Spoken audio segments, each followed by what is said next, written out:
A very good morning to all of you and a very warm welcome again. I hope you all are in good health and good spirits. My dear students, you must have completed chapter 1, Nutrition in Plants.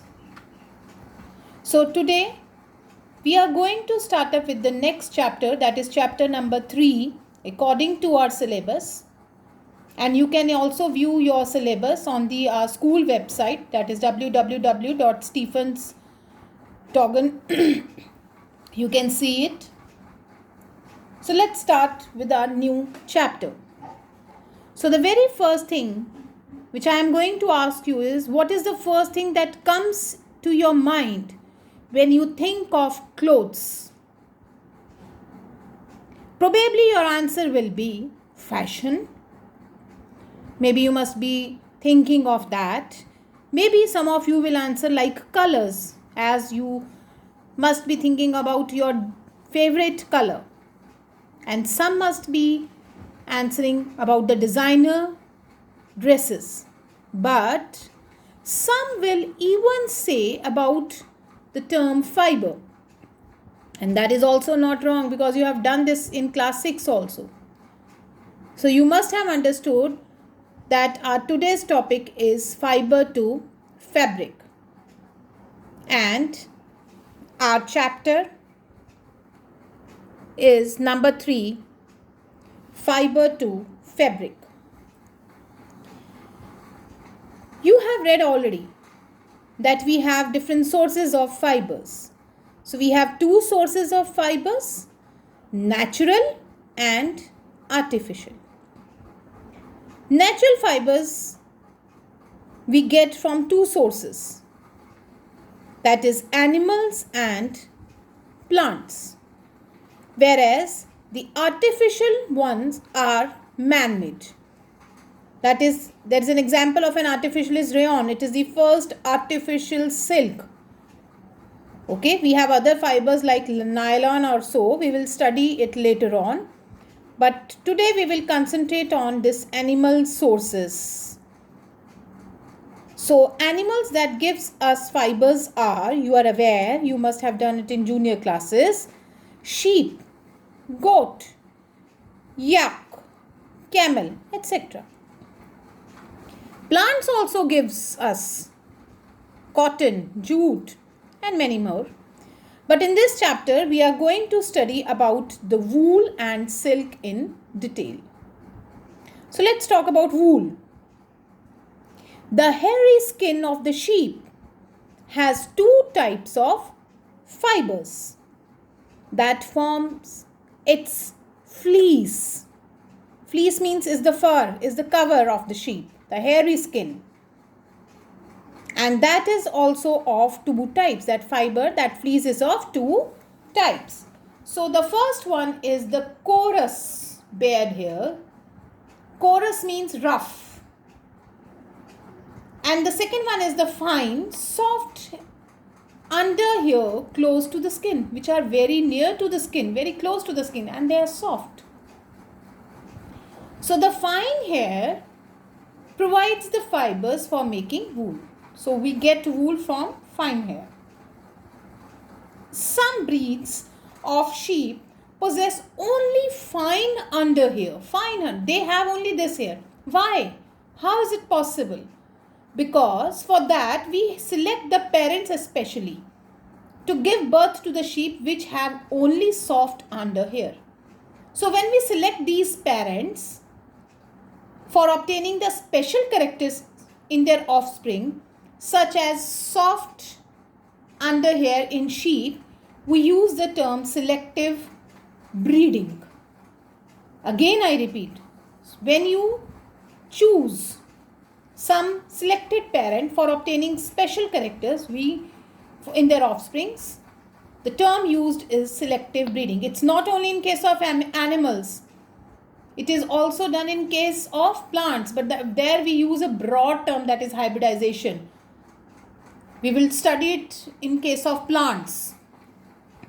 Now we have different types of wool. So now this hair is giving you different types of wool.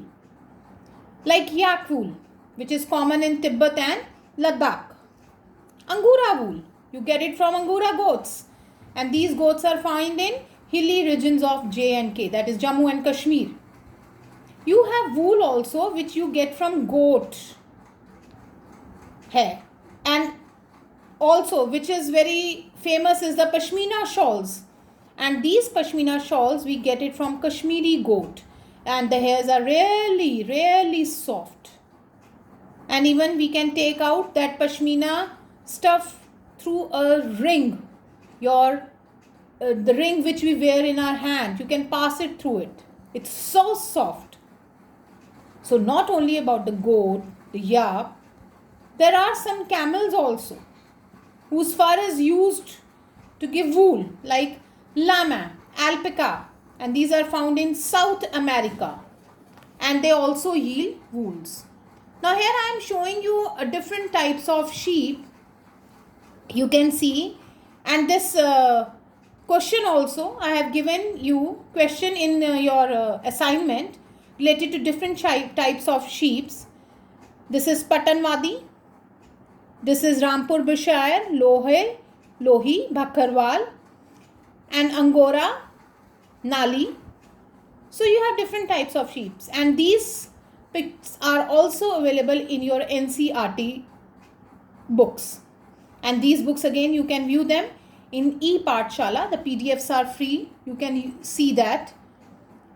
Now next topic is fibers to wool. So now you are taking this thread from the sheep's, goats, that is the fiber. And this fiber which you are taking, how will we form the wool? So the very first thing is rearing and breeding of sheep. Rearing means how you keep, how you breed them. Just see now. You have to give them food, you have to keep them in hygienic conditions and so many things. So sheep are herbivores. So what they prefer? They prefer grass and leaves to eat. And apart from the grazing sheep, the rearers means the ones who keep them to take the wool, to take the fibers, they also feed them on a mixture of pulses, that is your dals only, corn, jowar, oil cakes. Oil cakes means the material left after taking out oil from the seeds. Like your peanuts and groundnuts, we take the oil from them, and that whatever the stuff is left, we give them as a food to the sheep. Why we give this food? So that the hairs which will grow will be softer and smoother. And not only this, we provide them minerals also. In winters, sheep are kept indoors because it's quite cold for them, but though they have hairs, but still we have to keep them indoors and feed them on leaves, grain and dry fodder also. So this is all about the rearing and breeding.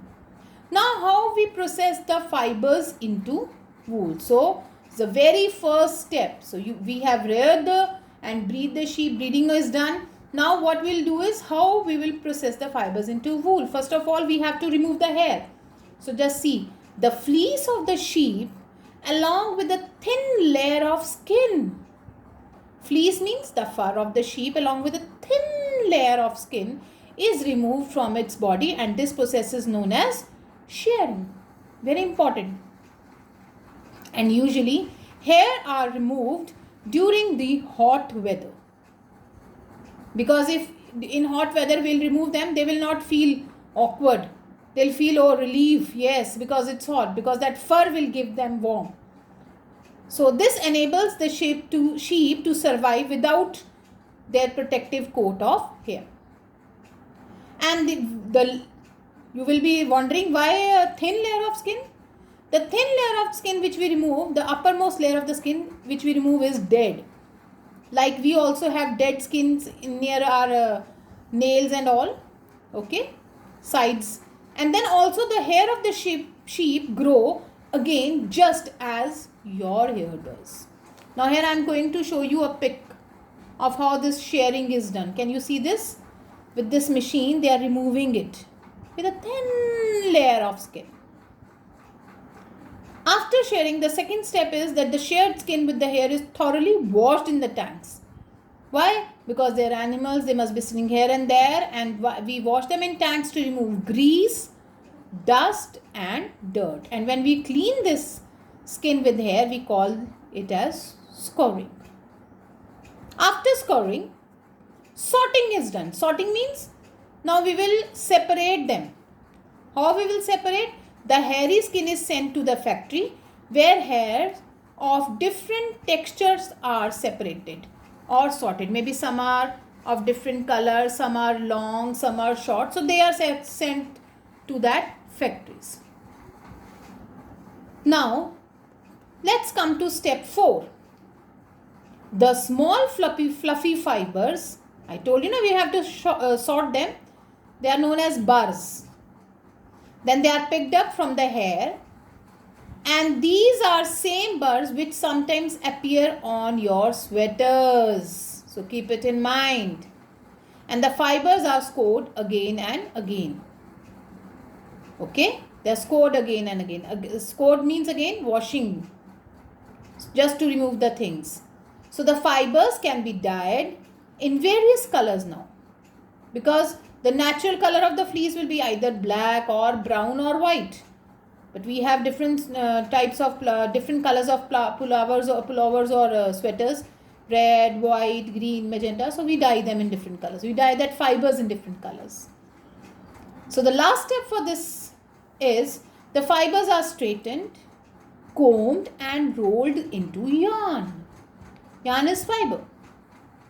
These fibers, they are straightened, combed and rolled into yarn, and the longer fibers are made into wool for sweaters. You must have seen the balls of the sweaters which mama used to make the sweaters, and the shorter fibers are spun and woven into woolen clothes. They are directly used there. Okay, so the next is processing fibers into wool. I am here showing here the whole process in the form of a photo. So first what we did is, the sheep are sheared, remove the fleece. Sheared means removing the hairs with a thin layer of skin which is very close, okay, to the hairs. Then this fleece is transported, is baled, means we make this piles to transport it to mill, and there what we do is scouring, means the fleece is washed to remove dirt, to remove dust and grease.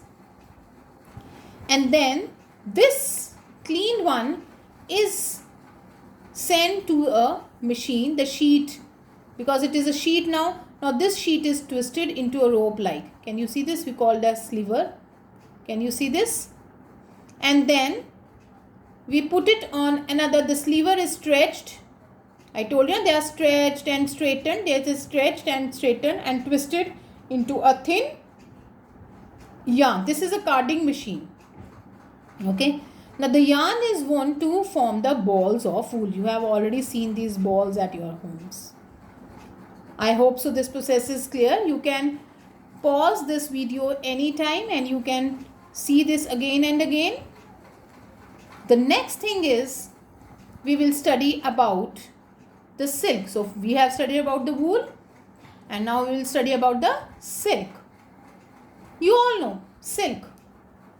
Silk fiber is an animal fiber and they are obtained from the silkworms. So silkworms spin the silk fibers, and when we rear these silkworms to obtain silk, we call it as sericulture. And these silkworms, when they form, they also are in the shape of these butterflies. Can you see that? These are the adult ones and these are also male and female. Now let's study the life history of a silk moth. So I have divided it into the points. So today now we will start with the life history of the silk moth, and I have divided this into points. So the very first point is the female silk moth. So I have told you we have male and female. So the female silk moth lays eggs, and these hatch larvae, and which are called as caterpillars or silkworms. These caterpillars are silkworms. They grow in size. Now this is the second point. They grow in size. And when this caterpillar is ready to enter the next stage of the life history of the silk moth is known as pupa. So it first weaves a net to hold itself. So this caterpillar will form a net around itself. I'll show you in the picture. Just wait. So now then third point, it swings its head from side to side, left to right, right to left, but in the form of 8. And during these movements of the head, the caterpillar secretes fiber made of protein. From its saliva only it comes out, and this is made up of protein which hardens on exposure to air. So when it is forming 8 shape there, this fiber will harden on exposure to air and becomes a silk fiber. Now what will happen? Now in the fourth point, just see, soon the caterpillar completely covers itself with the silk fiber and it will turns into pupa. And this covering, the silk fiber covering, is known as cocoon, and the further development of pupa into moth continues inside the cocoon. Moth is like a butterfly only, but it will keep on growing inside the cocoon. The silk yarn or the thread, yarn is what? Thread, is obtained from the cocoon of silk moth. Right? Now the most common silk moth is the mulberry one, mulberry silk moth, because in India we have so much of mulberry leaves and these silkworms eat mulberry leaves only. And the silk fiber from cocoon of this moth is soft, lustrous and elastic. Lustrous means shiny. Elastic means if you stretch it, it will come back to its position. It has little bit, not too much, but it has some capacity of elasticity. And you can dye it in beautiful colors. And now China is the it leads in the silk production in the world. India also ranks amongst the leading silk producing countries, but China is at number 1. Right? Now here you can see in this picture, see what happens. First of all, eggs, this female lays eggs on the mulberry leaves and it keeps on eating and forms a caterpillar. And now this caterpillar is changed into pupa. You can see outside is what? Cocoon, and these are the silk fibers. Can you see it is, first of all it was changing into 8 shape. Can you see this 8 shape? And after making 8 shape, it has changed into pupa, and then outside it was developing this, it was secreting that protein which becomes hardened on the exposure of the air, and that is known as cocoon. And inside the cocoon only this pupa is converting into moth, and this moth will be like this. Next is rearing of silkworms. So we did the rearing of sheep. Now let's come to rearing of silkworms. A female silk moth lays hundreds of eggs at a time, and the eggs are stored on strips of cloth or paper and sold it to silkworm farmers. Okay. Then these farmers keep them under hygienic conditions. The same way we kept the sheep also in hygienic conditions, we keep these eggs also in hygienic condition, but under suitable conditions of temperature and humidity, because eggs have to hatch, we have to hatch these eggs, so they need that special conditions. That's why I have bold these things which are really important. You have to keep these things in your mind. Then the eggs are warmed at suitable temperature for the larva to hatch from eggs, and this is done when mulberry trees bear a fresh crop of leaves. When these fresh leaves comes, and that only they get warm. Why? Because these larvae called caterpillars or silkworm, they keep on eating day and night. And when they keep on eating day and night, their weight increases. Then on fourth point, the larvae are kept in clean bamboo trays with freshly chopped leaves. So again they will be feeding on that. So after 25 to 30 days, these caterpillars will stop eating and they will move into a tiny chamber of a bamboo tray. What will they do there? They will spin cocoons.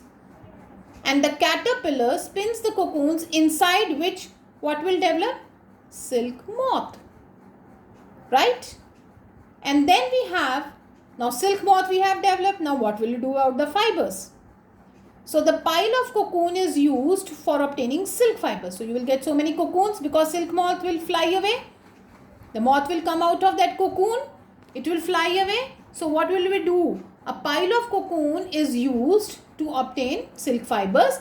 And what we do with cocoons? We kept them under sun or boil or expose them to steam. So then what will happen? These silk fibers separate out, and when the process of taking out these threads from the cocoon to make silk, or for the use as a silk, we call it as reeling of the silk. And this reeling is done by special machines which unwinds the threads or fibers of silk from the cocoon. Then further what happens? These silk fibers are then spun into threads and they are woven to form a silk cloth by weavers. Right? Now with this chapter finishes, but still I will just revise it again with a little important things again, though the whole thing is important. So first what we did is, we did the natural fibers. These are of the sources of the natural fibers are the animals and plants, and artificial are man-made, you know that. And animal fibers we get from sheep, goat, yak, camel, and plants gives cotton and jute, but in this you have studied only about wool and silk. So in wool you get two different hairs, coarse and fine. So we used to take fine hairs only, and if we want fine hair animals only, for that you do the selective breeding. So in this process we select the parents with the special characters with soft hair. So that is selective breeding. And then we have different types of wools also, like yak gives you wool that is common in Tibet and Ladakh. Angora gives you wool from Angora goats. Pashmina shawls, Pashmina wool you get from Kashmiri goat. Camels also gives you wool like llama, alpaca. Then you did some types of sheep also, Patanwadi, Bhakarwal, Rampur Bushire, Lohi, Nali. Then you did how we rear and breeded the sheep. So for rearing, what we did is we kept them in clean and hygienic conditions. They are herbivores, given them grass with pulses, corn, jowar. And then we started with the different processes. So the first process was shearing, that is to remove the fleece with a thin layer of skin. This was shown to you. Then we did scoring, means to remove the dust and dirt and grease. Then we separated them by sending them to machines, and small fluffy fibers were called burrs, right? And they also appears on your sweaters also. This was the whole diagram. Fleece was removed, then it was baled to mills, then it was washed, then the sheet is twisted into rope. You can say this is sliver, and now this sliver is stretched and it was twisted into yarn, and the yarn is wound to form balls of wool which is used to make sweaters. Then we did silk, means keeping silkworms or rearing of silkworm is known as sericulture. You have male and female. So in life history of silkworm also, first of all, female silk gives eggs. It lays eggs which hatch into larvae called caterpillars, and they caterpillar grow into pupa, and by eating the mulberry leaves only, and they swing from head to head, side to side in the form of figure 8, and they secrete some fiber which is made of protein, and on exposure it hardens up and forms the silk fiber. Now this silk fiber covers the caterpillar and turns into pupa. Now this covering is cocoon. Inside the cocoon, pupa changes into moth, and this cocoon gives us the silk yarn. You can see this. China is the leading producer. Again I am showing this: eggs, caterpillar, figure of 8, pupa inside the cocoon. Now these are the fibers which will you use, and then you will get the female moth. It can be male also, not only female. Sorry. Now the female silk moth lays eggs. hundreds of eggs at a time. That is varying. And they are stored in strips of clothes or paper. They are very delicate under hygienic conditions with proper suitable temperature and humidity. And we give them freshly chopped leaves to feed them, and they keep on eating day and night to increase their size. So after 25 to 30 days, they keep on eating in the bamboo trays, and then they stop eating, and then what happens? They move into the tiny chamber of bamboo. The caterpillar spins the cocoons inside the silk moth. And what happens then? The pile of cocoon which we get is used to obtain the silk fibers, and these cocoons, either we keep them under sun or boil them or give them steam to separate the fibers. This is known as reeling of silk. And this reeling the silk is done by special machines to unwind the threads, and these silk fibers are then spun into silk threads, then which are woven to silk cloth by the weavers. So I have revised this chapter again. Along with this, I have given you a worksheet based on this chapter. Kindly go through this, and whatever the required questions are there, there is one question given to you as an assignment, and in others I have given you answers also. In fill in the blanks also no answers are given, so kindly do that. Thank you so much.